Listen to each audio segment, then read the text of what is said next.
The Pacific Northwest is really the wild west of nearshore oceanography.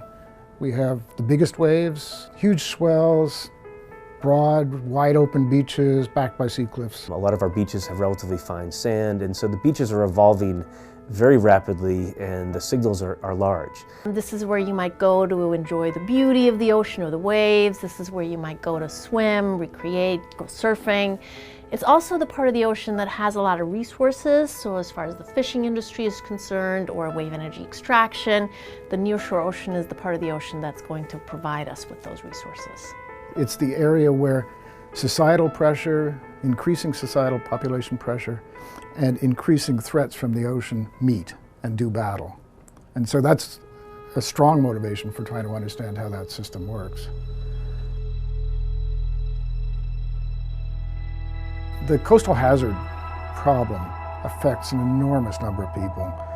There are estimates that 50% of the world's population lives within 50 kilometers of the beach. The primary hazards that the coastline is experiencing that basically causes problems for homeowners or developers or county planners, for example, would be coastal flooding during high water level events and then also coastal erosion.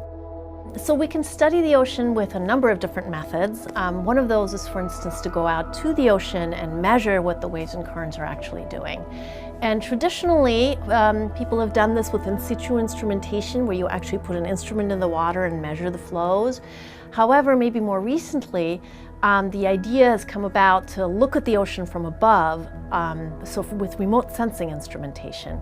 We ended up developing an entire system, which we now call Argus, based on Greek mythology, that records carefully everything that we could see from on a beach and extracts measurements, geophysical measurements from that. It means I don't have to go into the water and get killed. It also is cheap and logistically simple. Video cameras aren't the only tool you can use. You can also use marine radars, for instance, that instead of being on top of a ship can be located on top of a headland. These days you can also use drones that can go up to a couple hundred feet above the ocean and observe what is going on. So instead of having to be in a lighthouse and set up a full installation, we can park it at 300 feet above the ground and just collect the same data that we would collect with an Argus station, and we can go through the same processing. Aside from Argus, we're also where jet ski surveys were originated. So we're basically measuring about 100 kilometers of coastline using GPS technologies, and both on land and in the water. We do that either after big events or just seasonally, and seeing how that system has evolved. Another very important tool to understanding and make predictions in the nearshore is numerical models. And numerical models really are no more than the embodiment of our understanding of physics into a set of computer programs. Models can be used for short-term planning purposes. You know, am I going to go to the beach this weekend? Is it going to be safe to go fishing this weekend? Or they can be used for long-term planning purposes. Different ways that we manage our coastline into the future will have a significant impact.